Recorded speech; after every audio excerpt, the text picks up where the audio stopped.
एक व्यक्ति, उसकी पत्नी नाराज होकर के अपने मायके चली जाती है। अब वह व्यक्ति काफी परेशान रहने लगता है। बार बार पत्नी को फोन लगाता लेकिन फोन नहीं उठाती। उससे मिलने की कोशिश करता, मिलती भी नहीं थी। अब वो काफी परेशान हो चुका था। एक दिन वह व्यक्ति एक तांत्रिक के पास पहुंचता है। तांत्रिक से रो रो करके कहता है कि बाबा, कोई युक्ति आप लगाइए, कोई उपाय बताइए जिससे मेरी पत्नी घर वापस आ जाए और मेरे साथ हिल मिल करके रहे। वह तांत्रिक कहता है कि मैं सब व्यवस्था कर दूंगा, लेकिन एक मासूम बच्चे की बलि दे दो और उसका ब्लड और उसका कलेजा निकाल करके हमें दे दो और 12,000 रुपए दे दो। मैं ऐसी क्रिया करूंगा कि तुम्हारी पत्नी जीवन पर्यंत, जब तक जीवित रहेगी, तुम्हारे साथ रहेगी। तुम जो कुछ कहोगे, तुम्हारी हर बातों को मानेगी।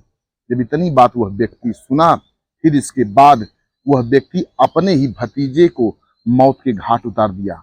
उतारने के बाद कलेजा जब वही निकालना चाहता है, फिर जो हुआ कहानी में आइए विस्तार से समझते हैं। नमस्कार, प्रणाम। हम अजीत यादव उर्फ शेरा भाई, हमारे इस चैनल में आप सबका बहुत बहुत स्वागत है। अगर आप लोग हमारे इस चैनल को सब्सक्राइब नहीं किए हों तो आप सबसे निवेदन है, आप लोग हमारे इस चैनल को सब्सक्राइब करें, लाइक करें, कमेंट करें।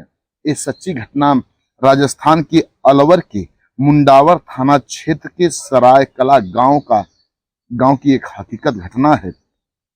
यहीं के रहने वाले एक व्यक्ति, जिनका नाम बिल्लू उर्फ पूर्ण प्रजापत है, और इनके 2 बच्चे हैं।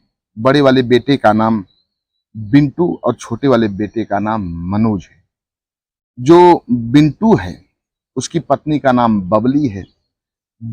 बिंटू के 2 बच्चे होते हैं। बड़ी वाली बेटी पैदा होती है, छोटा बच्चा होता है, उसका नाम लोकेश रखा जाता है।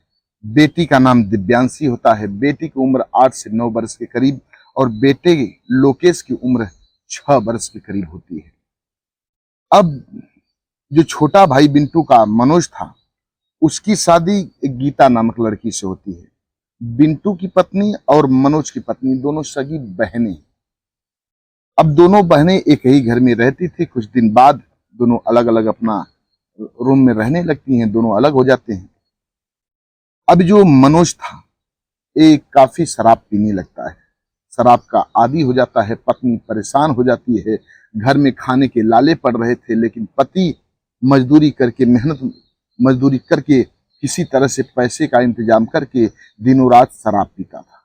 जब भी उसको देखो, शराब पी करके धुत रहता था। पत्नी काफी परेशान हो जाती है। पति को काफी समझाने की कोशिश करती है। मनोज मानने का नाम नहीं ले रहा था। पत्नी कहती है कि कम से कम घर में राशन भरा दो, कुछ पैसे दे दो, जिससे घर का सारा खर्च मैं चला सकूं, घर की व्यवस्था देख सकूं, घर में राशन मंगा सकूं, इतना तो कर दो। लेकिन मनोज एक भी उसकी नहीं सुनता था। अब वो काफी तंग आ गई, काफी परेशान रहने लगी। अपनी बड़ी बहन से इस बात को कहती तो बड़ी बहन कुछ राशन पटाई दे देती, उससे कुछ दिन तक उसका खर्च चलता। लेकिन जब काफी परेशान हो गई, तब वो अपने मायके चली जाती है। जब अपने मायके चली जाती है, तब इधर मनोज काफी परेशान रहने लगा। पत्नी को मनाने की कोशिश करता, लेकिन पत्नी मानने का नाम नहीं ले रही थी। बार बार मनोज फोन लगाता, उसके घर जाता, उसको मनाने की कोशिश करता, लेकिन वो अपनी जिद पर अड़ी थी। वो आने का नाम नहीं ले रही थी। अब मनोज परेशान हो जाता है। जब मनोज परेशान हो गया, तब अपने ही गांव के कुछ दूरी पर जाता है। एक इलाका पड़ता है खानपुर, अहिर थाना क्षेत्र का एक इलाका है मुंडावर। वहीं का रहने वाला एक सुनील नामक तांत्रिक होता है। यादराम ग्राम होता है उसका, उसी गांव यादराम गांव का रहने वाला सुनील होता है, जो कि तंत्र विद्या में बड़ा माहिर था। उसकी चारों तरफ चर्चा थी। लोगों को भूत प्रेत भगाने का काम करता था और अपनी तंत्र विद्या से काफी चर्चित हो चुका था। उसी के पास जा करके मनोज अपनी फरियाद सुनाता है। फरियाद में यही कहता है कि मेरी पत्नी मुझसे लड़ झगड़ करके अपने मायके चली गई है, घर आ नहीं रही है। मैं काफी परेशान हूँ, अकेले रहना पड़ रहा है। उसको काफी मनाने की कोशिश की, लेकिन मान नहीं रही है। तब वह तांत्रिक कहता है कि मैं एक ऐसी युक्ति बताऊंगा जिससे तुम्हारी पत्नी जीवन पर्यंत तुम्हारे साथ रहेगी। लेकिन उस तंत्र सिद्धि के लिए, उस तंत्र क्रिया करने के लिए मुझे एक मासूम बच्चे की तुझे बलि देनी होगी। तुम उस मासूम बच्चे की बलि दे करके उसका ब्लड और उसका कलेजा निकाल करके मुझे दो और मुझे 12,000 रुपए दे दो। मैं ऐसी तंत्र विद्या उस पर करूंगा कि वो सीधे सीधे तुम्हारे पास दौड़ी चली आएगी। तुम जो कुछ कहोगे, जैसे कहोगे वैसे रहेगी और जो जो कुछ उससे करवाना चाहोगे करेगी वो। ऐसी क्रिया उसके ऊपर करूंगा। अब जब मनोज इतनी बात सुनता है, उस तांत्रिक की बातों में आ जाता है, कहता है ठीक है, मैं बहुत जल्द ही एक बच्चे की बलि दे करके उसका ब्लड और उसका कलेजा आपके हवाले करूंगा।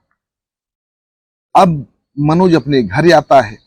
19 जुलाई दोपहर 1:30 के करीब उसी का जो भतीजा था, जिसका नाम लोकेश था, उम्र थी 6 वर्ष, और जो भतीजी थी, भतीजी बड़ी थी, उसकी उम्र 8 से 9 वर्ष के करीब थी। दोनों को अपने पास बुलाता है, 200 रुपए निकाल करके देता है और बच्चों को कहता है कि जाओ अपना कुछ कुरकुरे ले लेना, कुछ खाने पीने की सामग्री ले करके दुकान से चले आओ और कुछ पैसा जो बचे मुझे दे देना। अब जो बड़ी वाली भतीजी थी अपने छोटे भाई को लेकर के दुकान पर जाती है और कुरकुरे लेती है, कुछ खाने पीने की काफी सामान कुछ और लेती है। फिर इसके बाद वो बच्ची अपने भाई को साथ लेकर के अपने चाचा के पास चली आती है, मनोज के पास। अब जो दिव्यांशी थी, देवांशी, उसको मनोज कहता है कि एक काम करो, तुम घर चले जाओ, लोकेश को यही रहने दो। सुनसान इलाका था, एक पुराना उसका खंडहर नुमा घर था, वहीं रोक लेता है। रोकने के बाद 1:30 दोपहरी में 19 जुलाई 2025 को अपने भतीजे को कोठरी में लेकर के जाता है और निर्मम तरीके से अपने भतीजे का गला घोट देता है। गला घोटने के बाद उसकी हत्या कर देता है। सोचिए, एक मासूम बच्चा जिसकी उम्र मात्र 6 वर्ष होती है और चाचा अपने उसी भतीजे का निर्मम तरीके से हत्या करता है। फिर इसके बाद इंजेक्शन से उसके नसों से ब्लड निकालता है। ब्लड निकालने के बाद ब्लड को रख लेता है। फिर उसको मौका नहीं मिलता है कि वो कलेजा निकाले और उस तांत्रिक को ले जाकर के दे दे। अब वो मौके की तलाश में जुट जाता है कि कब मौका मिले और कलेजा निकाले और ले जाकर के तांत्रिक को दे दे। इधर धीरे धीरे जब शाम हो जाती है, तब जो मनोज का बड़ा भाई था बिंटू अपने बेटे को खोजने की कोशिश करने लगता है। घर के लोग काफी परेशान हो जाते हैं, इधर उधर लोग ढूंढने की कोशिश करते हैं, कहीं वो बच्चा मिल नहीं रहा था। लोग काफी परेशान हो जाते हैं। रात के 8 बज जाता है। अब जब 8 बज जाता है तो लोग इधर उधर ढूंढते ढूंढते उसी कोठरी में जाते हैं। पहले तो रिश्तेदारों को फोन करके बुलाते हैं कि बच्चा नहीं मिल रहा है। जब रिश्तेदार आ जाते हैं तो हर घर हर कोना लोग छान मारते हैं और फिर धीरे धीरे 8 बजे रात को उसी कोठरी में जाते हैं जिस कोठरी में बिल्कुल भूसा रखा हुआ था और उसी भूसे में उस बच्चे की लाश मनोज छिपा दिया था। जब वहीं उस कोठरी में जाते हैं, ब्लड का निशान देखते हैं और बच्चे को ढूंढते हैं, बच्चा मिल जाता है। बच्चे को लेकर के लोग बाहर निकलते हैं, रोते बिलखते लोग वहीं के नजदीकी थाने में पहुंचते हैं, मुंडावर थाने में, और गुमशुदगी का अज्ञात के खिलाफ FIR दर्ज कराते हैं 20 जुलाई की। लाश मिल जाती है 8 बजे के करीब 19 जुलाई को। लेकिन सवेरा जब होता है तब लोग वहीं के मुंडावर थाना में जाते हैं और मुंडावर थाना में जाने के बाद अज्ञात के खिलाफ FIR दर्ज करा देते हैं। अब पुलिस थोड़ी सख्ती दिखाती है उस गुनहगार को, उस कातिल को पकड़ने के लिए। अब पूछताछ लोगों से चालू करती है। तब जो देवांशी थी, भतीजी थी मनोज की, उससे पूछा जाता है कि आखिर तुम्हारा भाई तुम्हारे साथ जब दोपहर को था तो तुम दोनों कहाँ गए थे, आखिरी बार तुम्हारा भाई कहाँ गया था। तब देवांशी बताती है कि चाचा के पास। हम दुकान पर हम दोनों भाई बहन गए थे और कुछ टॉफी कुरकुरे लेकर के आए। चाचा ने कहा कि इस लोकेश को यहीं छोड़ दो और तुम घर चली जाओ। मैं घर चली गई, भाई वहीं पर चाचा के साथ था। अब थोड़ा सा शक होता है पुलिस को, तुरंत मनोज को अपनी हिरासत में लेती है पुलिस और इसके बाद पूछताछ अपने तरीके से शुरू करती है। तब धीरे धीरे पुलिस के बात में फंसता चला जाता है मनोज। जब पुलिस की बात में फंसता चला जाता है, फिर इसके बाद पुलिस थोड़ा और सख्ती दिखाती है तो मनोज अपने जुर्म को कबूल कर लेता है।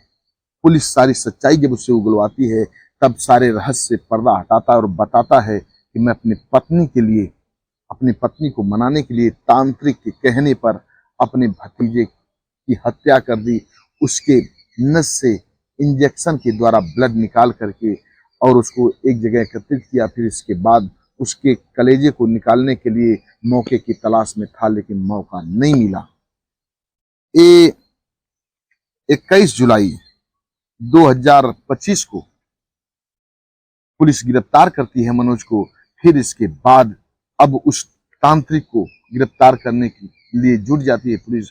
अगले दिन तांत्रिक को भी गिरफ्तार कर लेती है पुलिस। दोनों को गिरफ्तार करने के बाद कोर्ट लेकर के जाती है। फिर इसके बाद रिमांड पर लेती है। रिमांड पर लेने के बाद सारी सच्चाई उगलवाती है और फिर दोनों को जेल भेज देती है। ये थी एक चाचा की कहानी जो अपने ही भतीजे की बलि दे देता है और उसके कलेजे को निकालने की कोशिश करता है, लेकिन उसमें सफल तो नहीं हो पाता है, लेकिन भतीजे की हत्या कर देता है। बस आज की कहानी इतने तक। इस कहानी को सुनाने का उद्देश्य किसी को परेशान करना नहीं है, किसी के दिल को दुखाना नहीं है, बस आप सबको सचेत करना है, जागरूक करना है। हमारे कुछ व्यूअर हैं जो कि अपना नाम लेने के लिए अपील किए हैं। एक हैं ब्रजेंद्र सिंह, ये मणिपुर के रहने वाले हैं। राव मोहम्मद यासीन लाहौर पाकिस्तान के रहने वाले हैं। अनुज कुमार त्रिपाठी लखनऊ उत्तर प्रदेश के रहने वाले हैं। महानंद जी फरीदाबाद के रहने वाले हैं। डॉक्टर राकेश सैनी बिजनौर के रहने वाले हैं। ये लोग हमारी हर कहानी सुनते हैं, बेहद पसंद करते हैं। लोग वीडियो में नाम लेने के लिए अपील किए थे, हमने बारी बारी से लोगों का नाम लिया। आप भी अपना नाम बुलवाना चाहते हैं तो कमेंट बॉक्स में अपना नाम दीजिए, एड्रेस बता दीजिए, आप सबका भी बारी बारी से नाम लिया जाएगा। चैनल को लाइक सब्सक्राइब करना मत भूलिएगा। मिलते हैं अगले एपिसोड में किसी एक नई कहानी के साथ, सच्ची कहानी के साथ। तब तक के लिए नमस्कार।